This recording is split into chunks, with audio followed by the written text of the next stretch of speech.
Welcome, sister. Welcome to the circle. Welcome to this moment.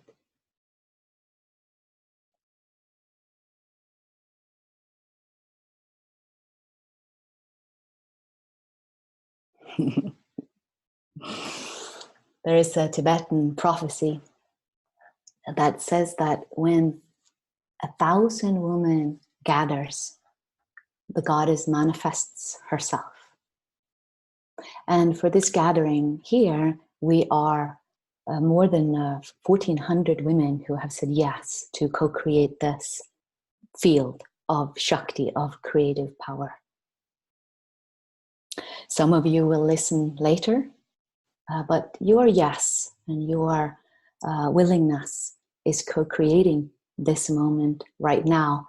And our willingness, who are here in this moment, co-creates your moment whenever you have time to listen and go in to this exploration.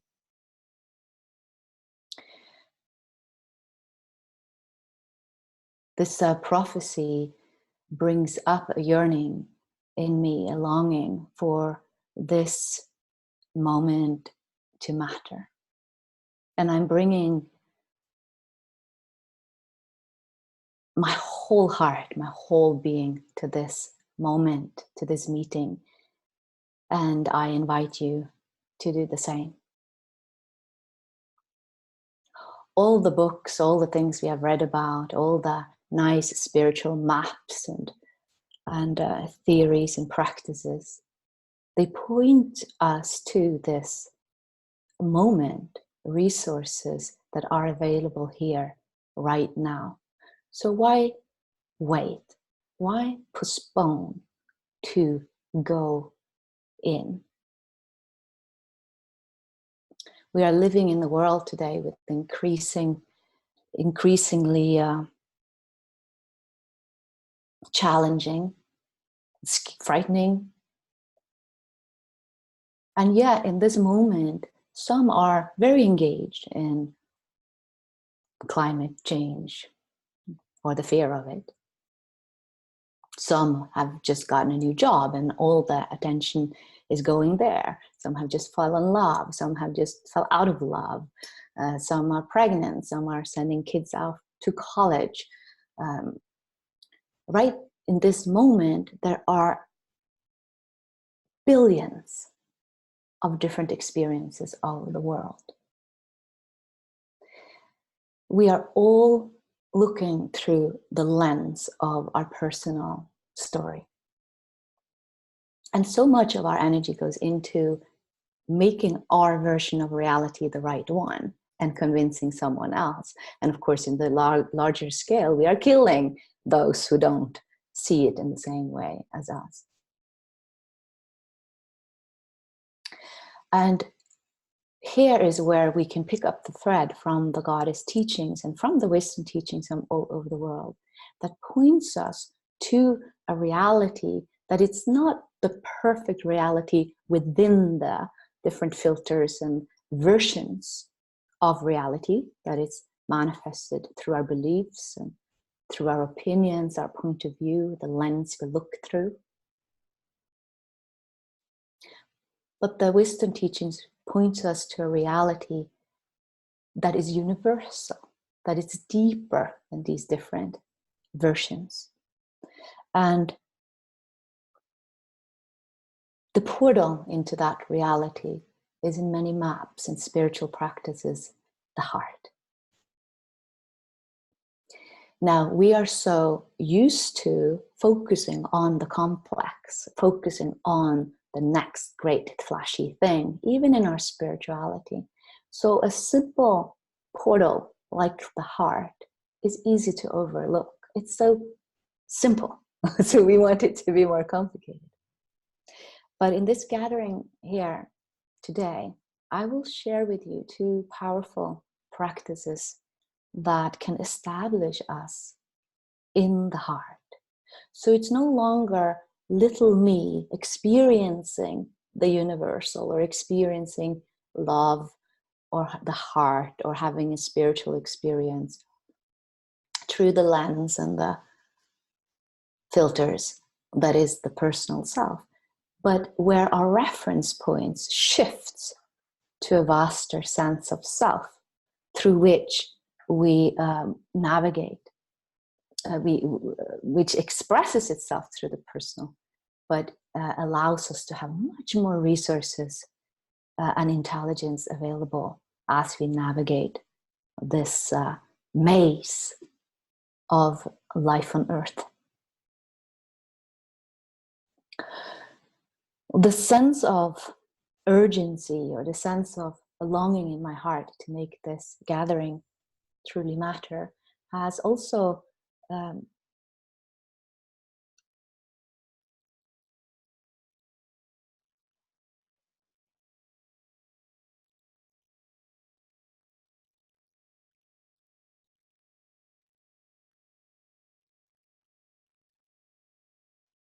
it has led me to a place where I want to give these practices to you, although I normally would have waited for a gathering where we would be more committed together. Most of my work and practice is happening in the context of commitment, in the sense that we come together as leaders, each one of us committed to the exploration of the bigger self and intelligence beyond the personal little story. And I'm just going to invite that commitment in right now, in this moment, because I know it is there in each of our hearts. This is not a commitment to any outer form or any specific regime. It is a commitment to your own heart. It is to step into a leadership of your life, of your experiences, of your different thoughts and filters, so that you have a more curious and loose relationship to them. And for us together today, for us to be able to walk through this portal that has opened from more than 1,000 women saying yes to gathering like this, it just requires of us, each one of us, the willingness to say yes to what really matters in your heart, and to not compromise it any longer, to make that the center of your life. So this is an experiment for me, but it feels as an important experiment.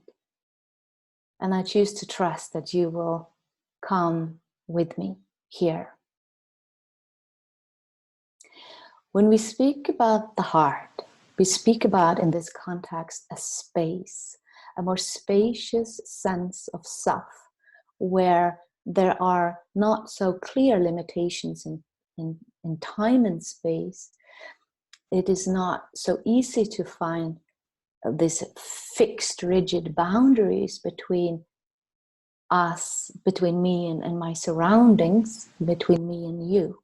Although this space expresses itself uniquely through each one of us.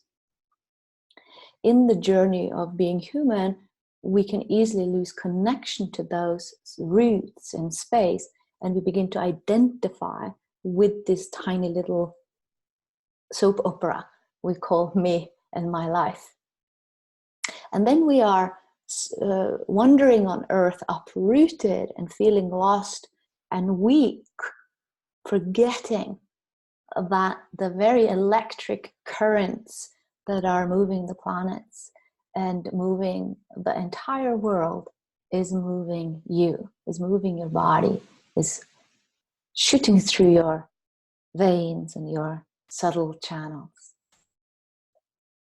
So in sadhana, in goddess sadhana, in goddess practice, we are supported to reestablish our sense of self in this greater well of resources, not to leave our ordinary mundane life, whatever that looks like, but to be able to navigate it with more grace and leadership in a way that is more aligned with the wisdom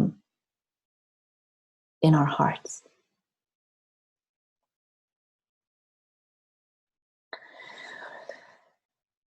In all the wisdom teachings, we find pathways into the heart. Jesus, he speaks about the nous, the eye of the heart. And as I speak about the heart, I want to invite you to you can even put a hand on the middle of your chest, tuning in to the physical first, the physical heart, the physical chest, feeling the warmth of your hands. And our first step is to be present, to cultivate the capacity to stay present with the simplicity of the moment. As we are doing this, just simple practice, becoming aware of the hands, you may also become aware of strong habits that wants to plan the next moment, that wants to reenact the last moment, that wants to fix and modify and control. And these are just habitual patterns. These are like radio stations that goes on in our collective field. The moment we can begin to see that these are not something we personally chose or created, we were born into it, the more loose relationship we can have with them and not be so identified in the shame about them. In the goddess teachings, we are shown that this is what we call the machinery of samsara, is one of the words. And this machinery is like clockwork. It has no end. And this is one of the first keys for us. It has no end. It is a machinery that is mechanic, and it goes on and on and on. This can sound like bad news, but it is a good news for a yogi or a yogini, a one that has committed to spiritual practice this lifetime, because it saves us from spending our energy trying to fix the machinery within the paradigm of the machinery. I remember a while back I was in a conference, and it was a conference about the environment, and it was a conference about the environment and technology, how technology can prepare us and makes the time to come easier for us. So it was all these young, enthusiastic kind of startup tech people that came with one solution after the other of how when we run out of fields to grow food on, we can start to grow vertical fields. If we run out of, if meat is not sustainable anymore, we can create gene-modified meats. And everybody was super enthusiastic about all of these solutions until the last day, where David Suzuki, which is one of the elders in the environmental protection movement, and he just came in with such a clarity, pointing out that unless we reconnect with reality outside the trance of consumerism, if we try to find a solution within the same state of consciousness that created the problem, we're just going to keep on creating the problem. And this is what we, to bring it home into the personal, this is what we try to do all the time, even in the name of our spiritual practice. This is what I call the hamster wheel of self-improvement. So if at the root of this machinery is a feeling of unworthiness for you, from that feeling, which we have labeled now as an unwanted feeling, we begin now to take actions and try to build up strategies in order not to feel unworthy. So we can spend a whole life building up a persona that is perfect, that shows I am worthy. Look, look at me, applaud me. I'm going to do it right. And we are trapped in a performance that is a reaction to an intrinsically false assumption that unworthiness is even a label that applies. From the perspective of the heart, unworthiness or worthy does not even make sense, you see? And that's the difference between spiritual self-improvement and spiritual awakening, where we awaken to reality, basically, which, as I said before, will always be filtered through these different lenses. But once we have established our sense of self and roots in a greater spaciousness, we have more loose relationship to it. And in our path, we then, for example, if the unworthiness is the root knot, cramp, in Sanskrit we call them the granthis, we can still experience this. As I said, the machinery can keep on going. But once we have seen it for what it is, that it is energy coagulated into a pattern, instead of spending our lives trying to avoid it and trying to fix it and try to build up a perfect me, we can actually go in with our awareness into the coagulated energy, and we cultivate the capacity to stay awake also with the less comfortable experiences of life.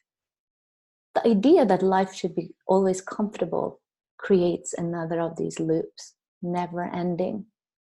In the goddess path, we are faced with expressions of the divine that sometimes are very horrendous, just the way they look, frightening. And it's easy to think, oh, that goddess is evil. I don't want to have anything to do with it. And if we stay awake with that impulse, we have a Shakti key, because that is exactly the relationship we have to most of our experiences. Or, of course, the opposite of that is the pretty goddess. We go, I want just the pretty goddess, the pretty goddess.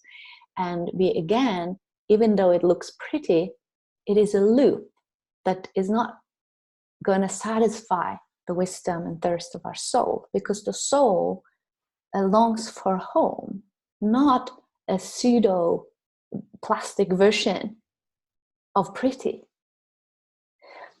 So in the goddess path, we are initiated into more tolerance. We with presence in the body, we practice to allow these energies that has been frozen into the loops to have their natural flow. And then the magic of the goddess begin to reveal itself when she begins to undress the pretty and the ugly. And we are initiated into her essential nature.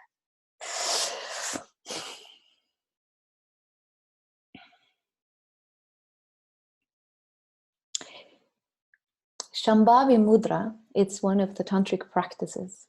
It traditionally is, there's many different ways of instructions. Most common is a focus on the third eye, and your meditation is actually how you move your eyeballs. But today I'm going to teach you a version of the Shambhavi mudra that is a practice that you can bring with you, and it will help you to not only connect with what we call the heart space, but also establish yourself in it, also in the midst of your life. So I don't know if you lost your hand on the heart like me, but if you still hold your hands, I'm sure that by now you have been able to be present with the physical. I will invite you now to rest a little bit deeper. It is as if the floor underneath you, inside, it's like it opens up inside. So if you look at me right now on the screen, or you can even look around you in the room, just find something to look at. And you're welcome to look right here, or look on the wall, or look at the tree. And right now you are aware of the object that you are looking at. I will invite you now to also become aware of the space between you and the object.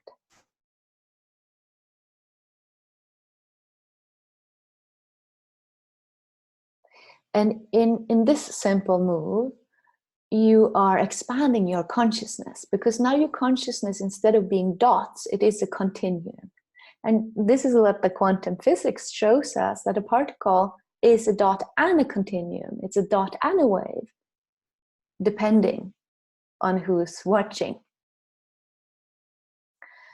So habitually, we will watch the words as a bunch of different objects that are seemingly separate from each other. But right now, I just want you to be also conscious of the field between objects. And there's a distance, yet you are present in the distance. And stay focusing on the object like this. And now, as if you had eyes inside, as if there is a vista opening inside, bring your awareness back towards that which is seen, towards the subject.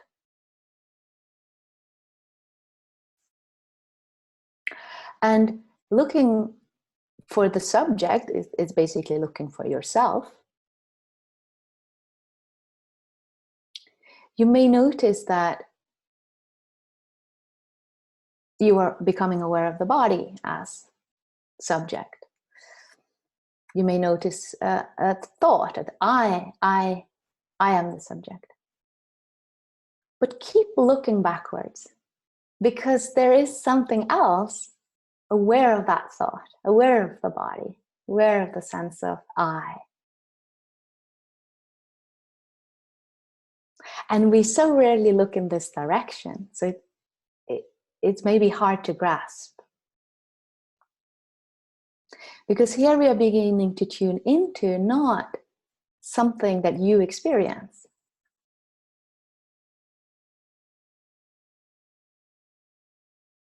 It is something experiencing this moment. It's experiencing you.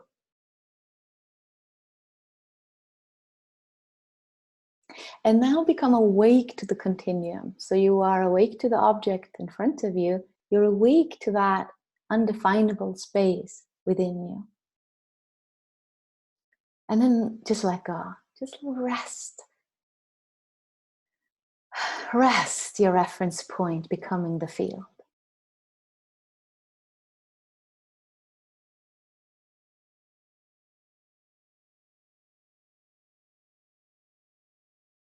Beautiful. And if you like, you can just look around you and see, just be curious if your awareness begin to glue onto the object, and then just relax into the field. Relax into the field.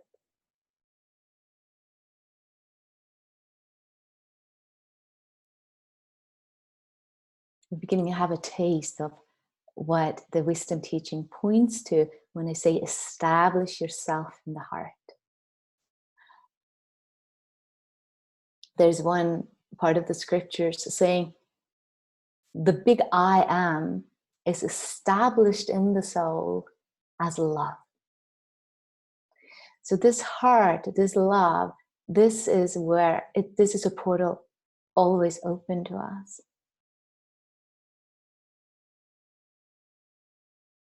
And since this practice is with eyes open, it also immediately shows us how this is practical, how this is relevant to our contribution in the world today. It's not only a self indulgent,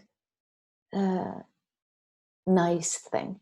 It is to take leadership, to establish our roots where the resources are.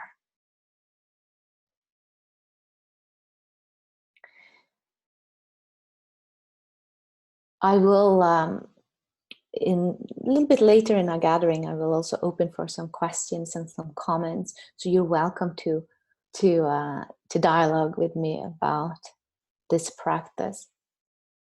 I also want to share with you about our sadhana, about our more committed 21-day establishing of these principles.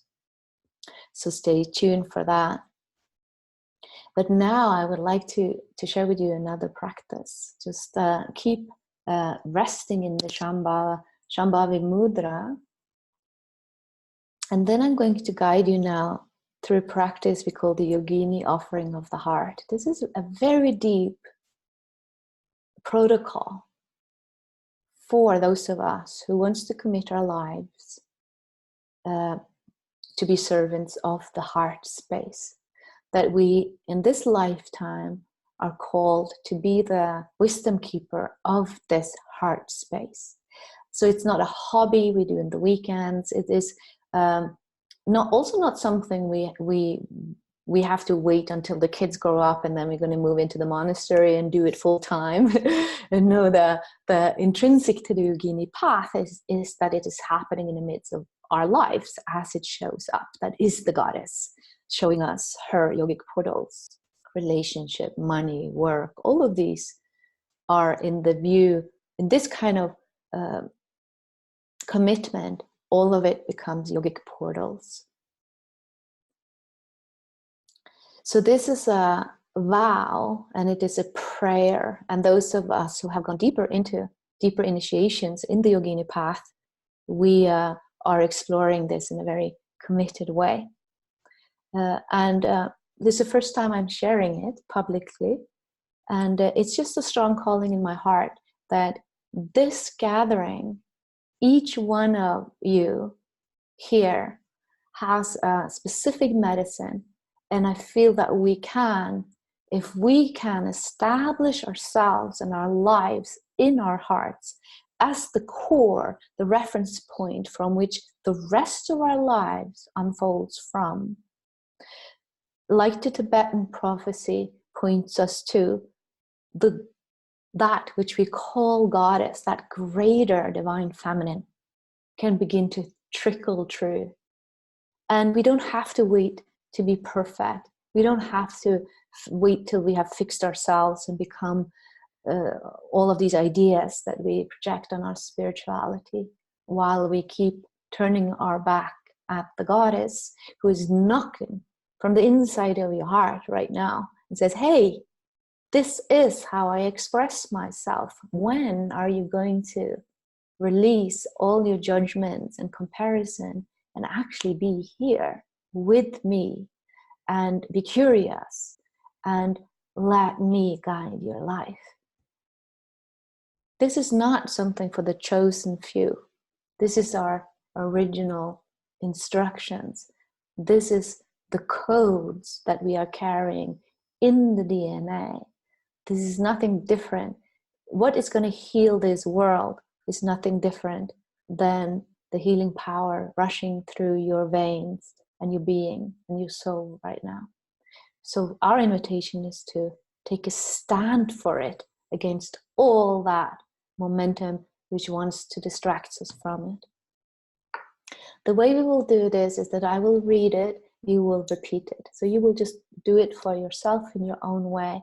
Just have a taste of this offering. This is an inner offering. You know, sometimes we do rituals that are outer offerings, but most of the rituals in the yogini path are inner offerings. And this is offering to the altar in the heart. And the altar here is that more spacious sense of self. So in this practice, we will offer 8 flowers, and each flower is a quality of being, of leadership, of of women's wisdom and embodied how to live it. So we will offer 8 of these wisdom flowers and make a vow to serve the heart. The yogini offering at the altar of the heart. All right, so repeat after me. Here at the altar of my vast heart, I plant my roots. And here at the altar of my vast heart, I plant my roots. Take a deep breath.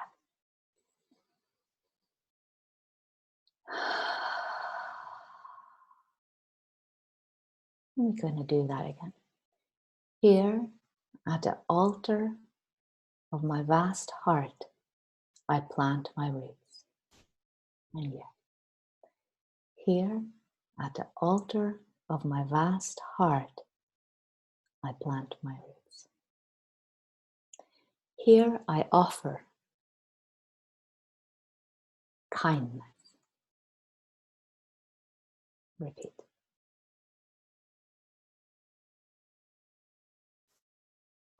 I offer courage.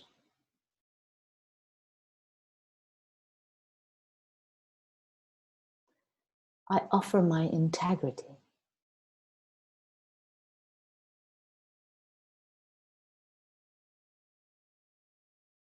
Oh, my heart, to you I offer my voice.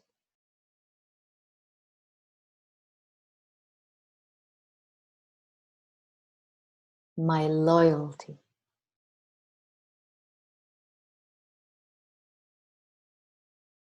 Deep listening.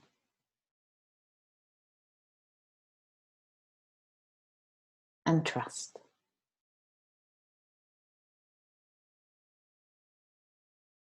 I surrender to your totality.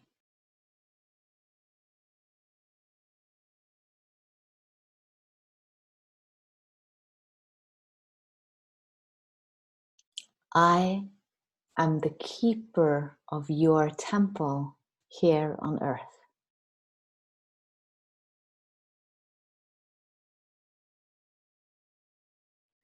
With each breath, I sweep the altar clean.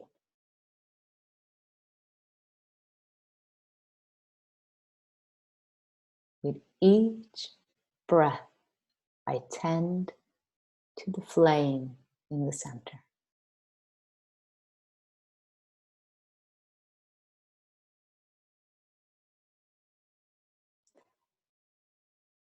I am your guardian and wisdom keeper.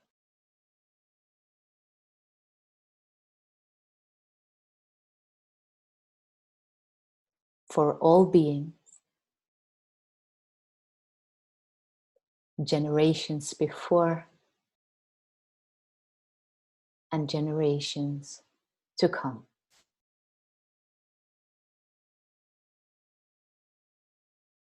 And chant with me now.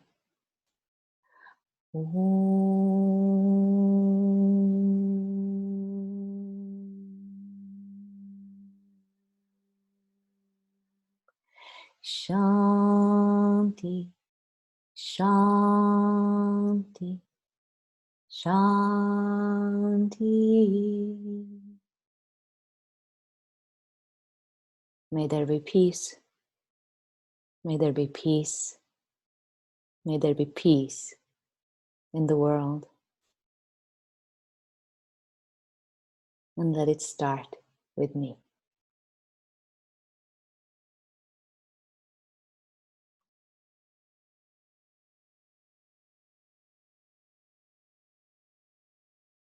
Thank you.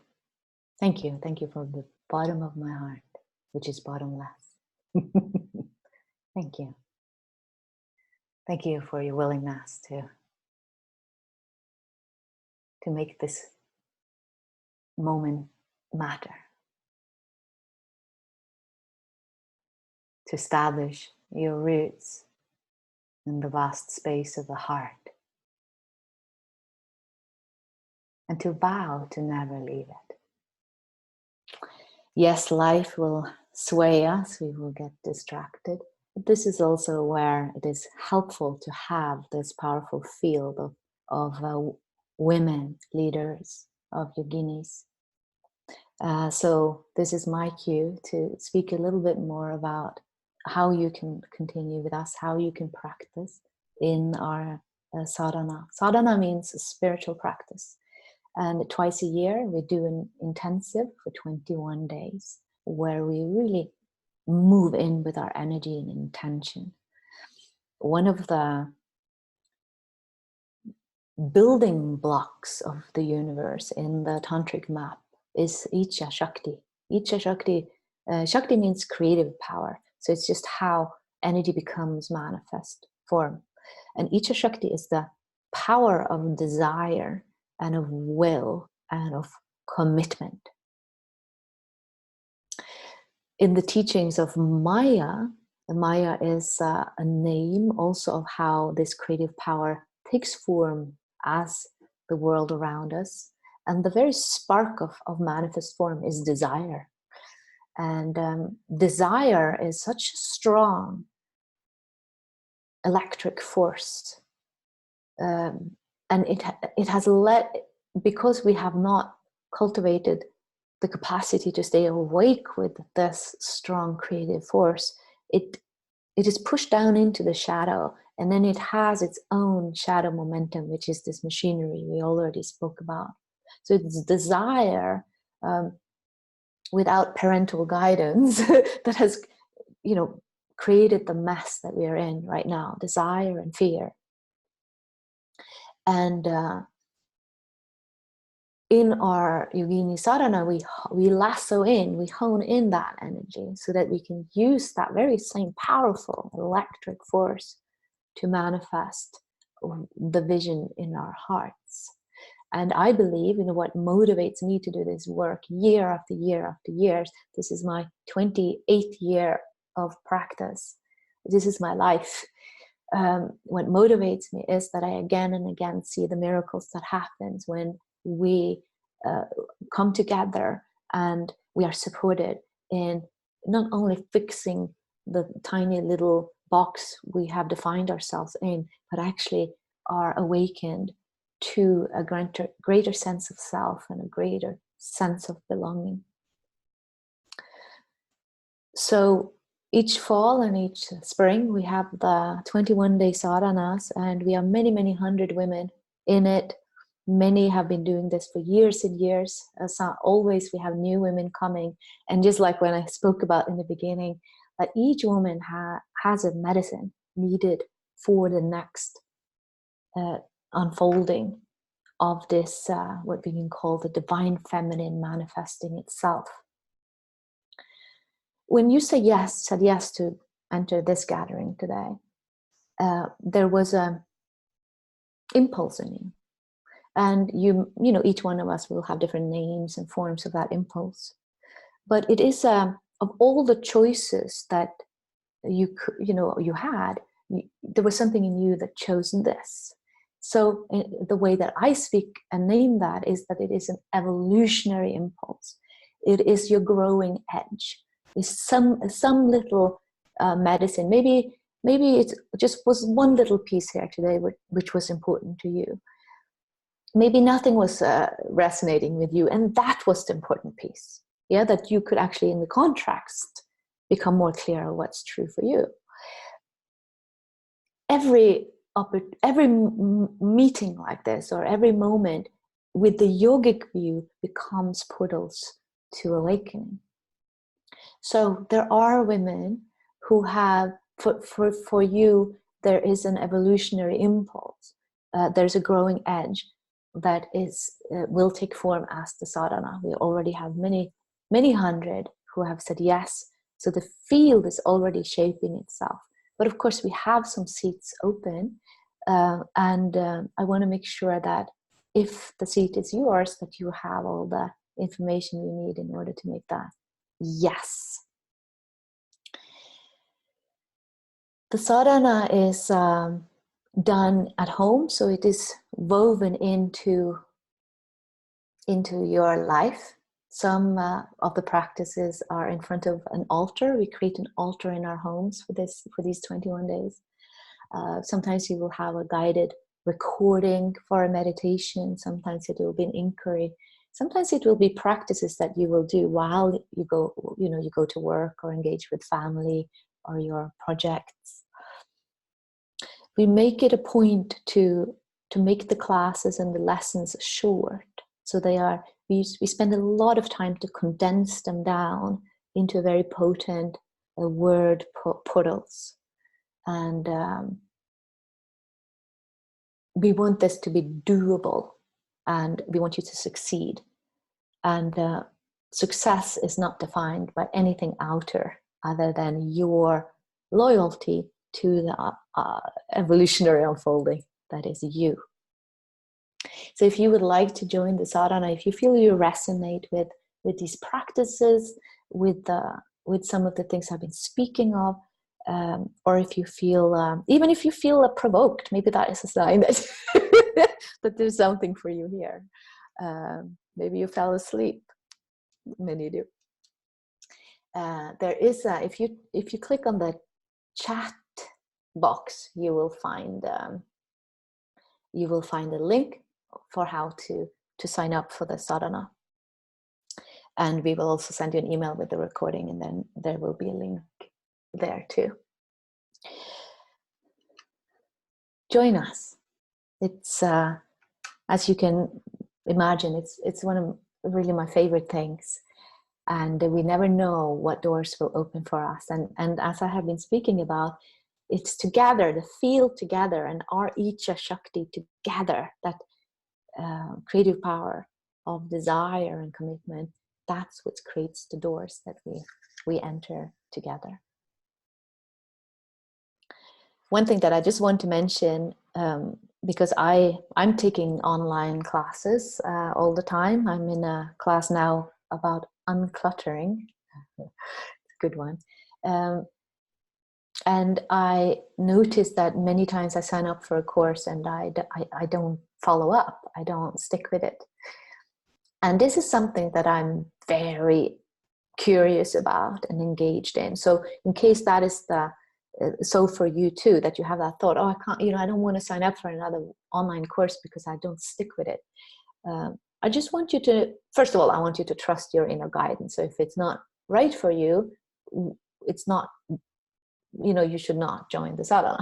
That's just because we need that yes from everybody for this magic that we are experiencing again and again to happen. But if you hesitate because of you doubt your own commitment, I just want to encourage you to join us and to trust me that I'm spending a lot of time making it doable for you. It's important for me that you feel a sense of success in the course, and intrinsic in the goddess path is the kind of radical inclusiveness of what spiritual practice is. That nothing is outside her. There is no detour because it's all her body. It's just coagulated energy that is experienced as more suffering and more destructive. And we have tools of how to loosen that stickiness around them. But this inclusiveness shows us that we don't have to wait for the perfect moment or for the perfect version of ourselves in order to establish ourselves in the heart and take leadership in our lives and become an instrument for this intelligence, for this undefinable presence that we call the goddess. All right, I'm gonna open for a few questions.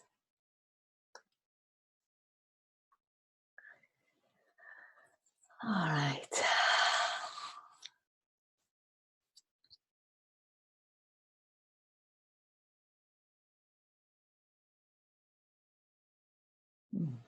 It's so beautiful to see your questions.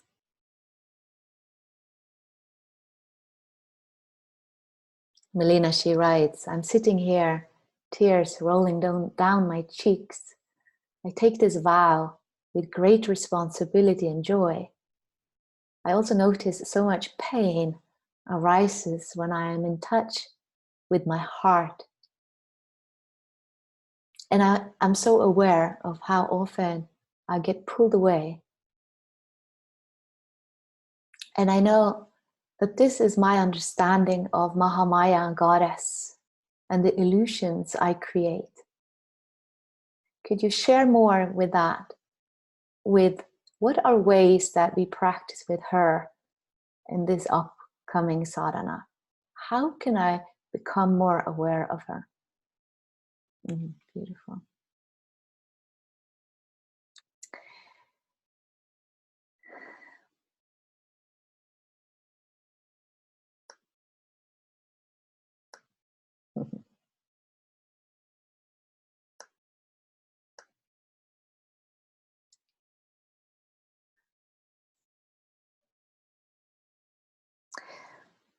So we have the experience.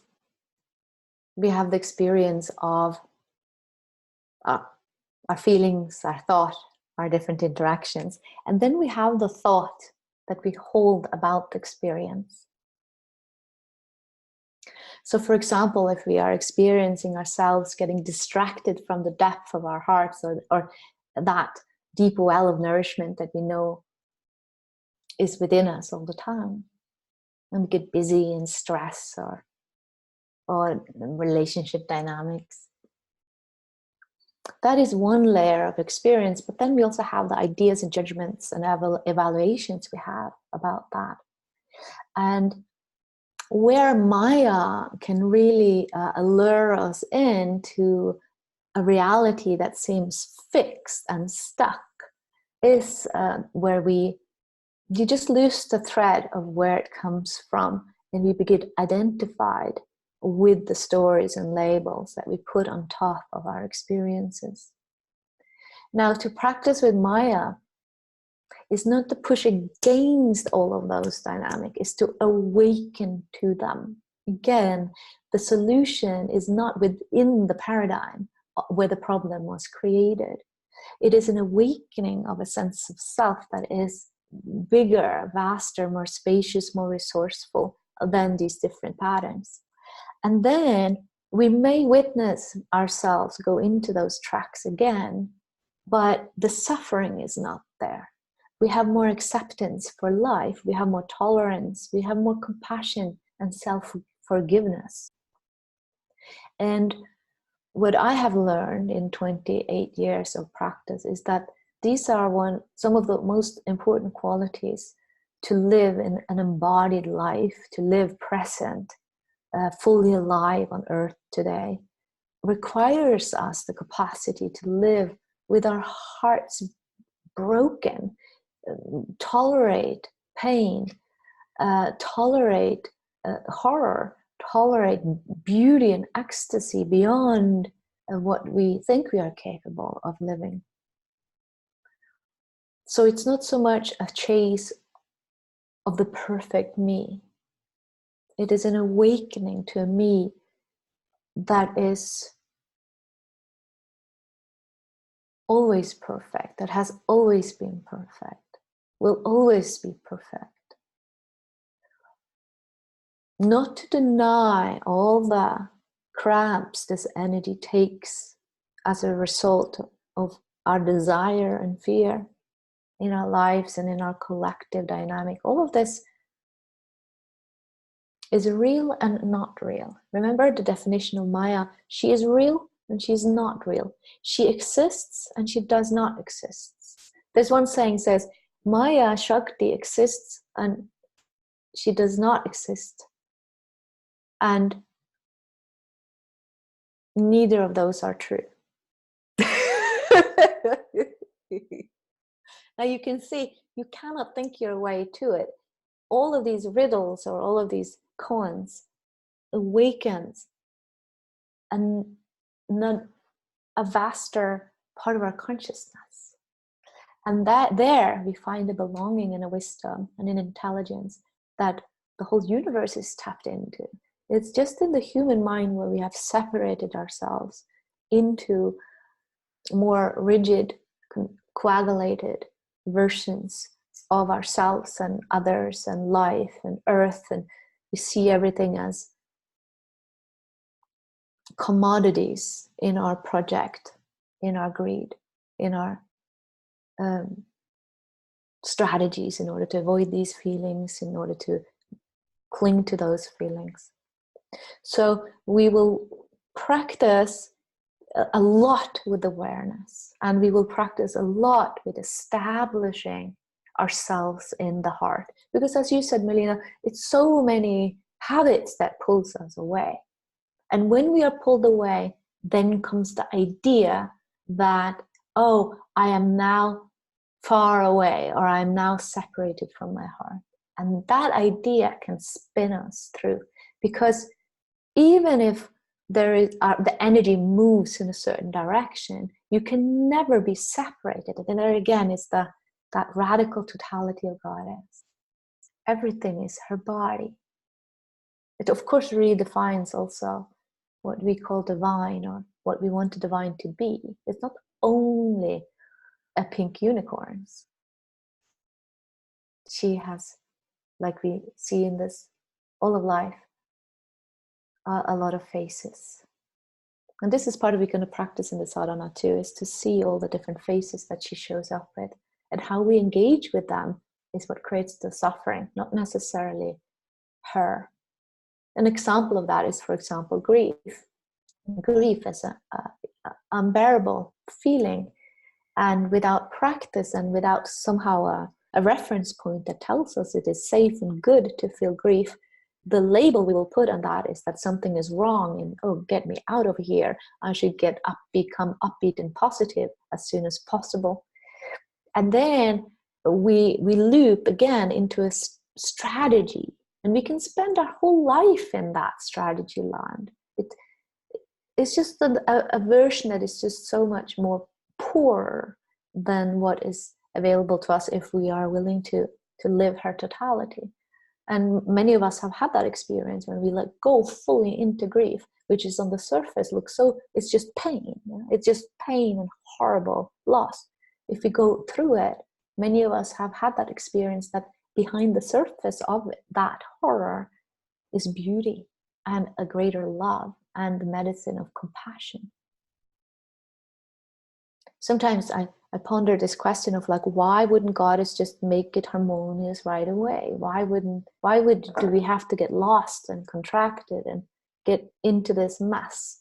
And if everything was just beautiful and unicorns from the get-go, maybe we wouldn't have compassion in the world. And maybe that is a medicine that we human can bring. Maybe that is one of the gifts that we bring to the greater dance, because we all have gifts. And right now, one of the stories we put on the human is that we are just parasites, and we are these evil little creatures destroying our mother. And that is one label. But part of our leadership as yoginis is, without denying all of that, is to keep our eyes on the vision, to establish ourselves in sanity and redefine what a human is. A human rooted in the Great Mother.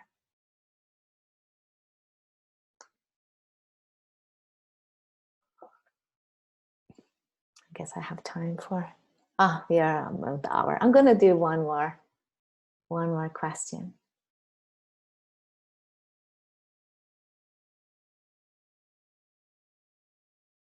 All right. Yes, so Mayashi writes, is the course online, you said? Is there a schedule to follow?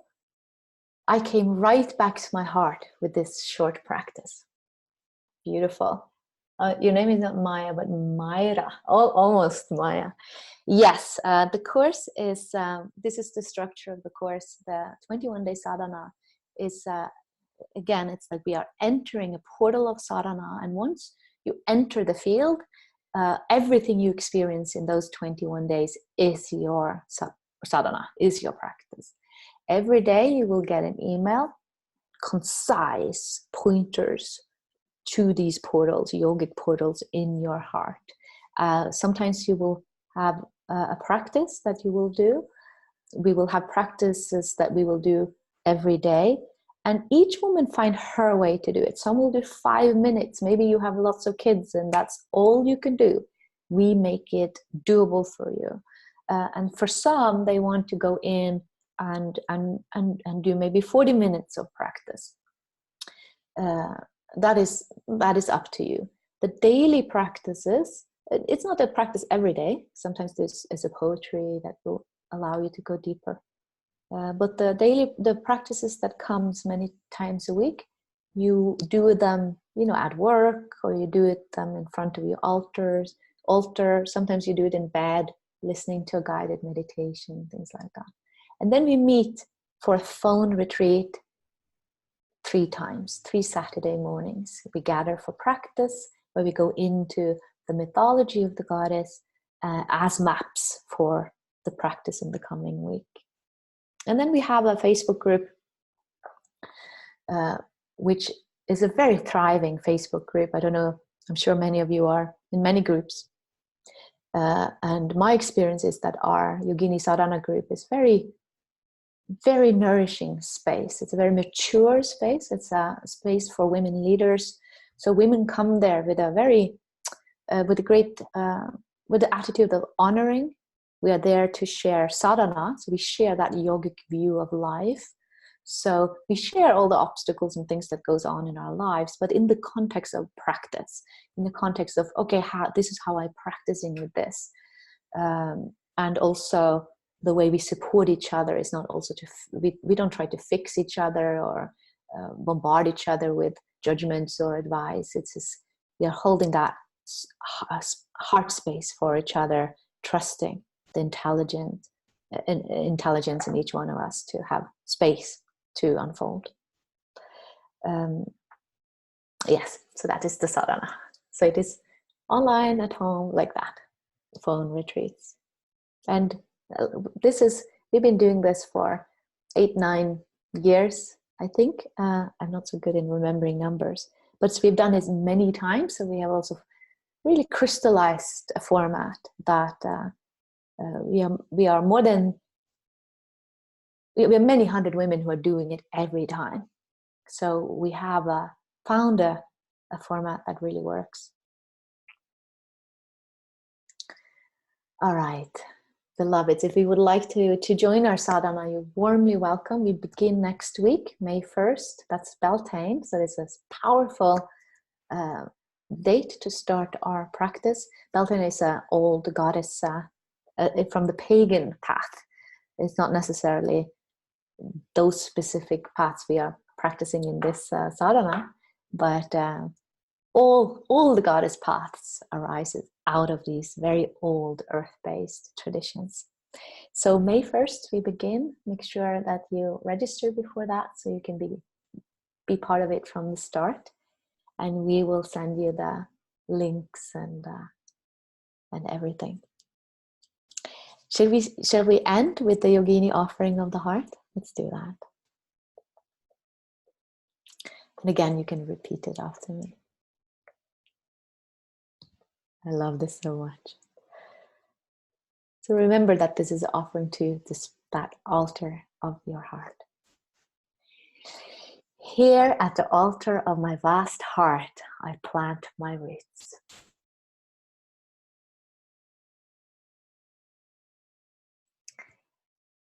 Here I offer kindness.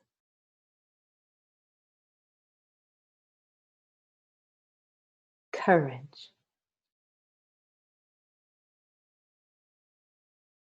Integrity.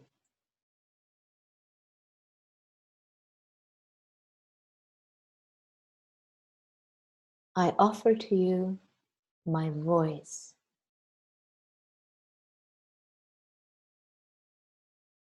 my loyalty,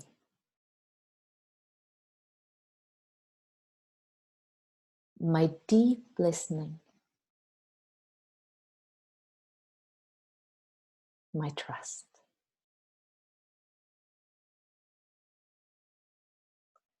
I surrender to the totality that you are.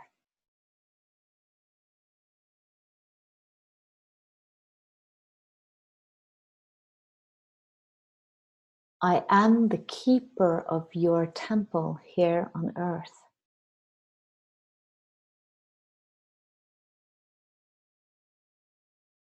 With each breath, I sweep the altar clean.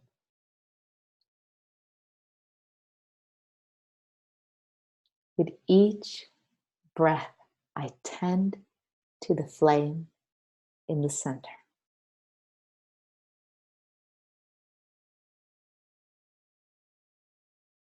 I am your guardian and wisdom keeper. For all beings, generations before me and generations to come.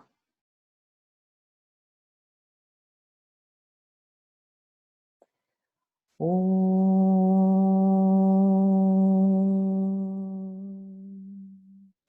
Shanti, Shanti, Shanti.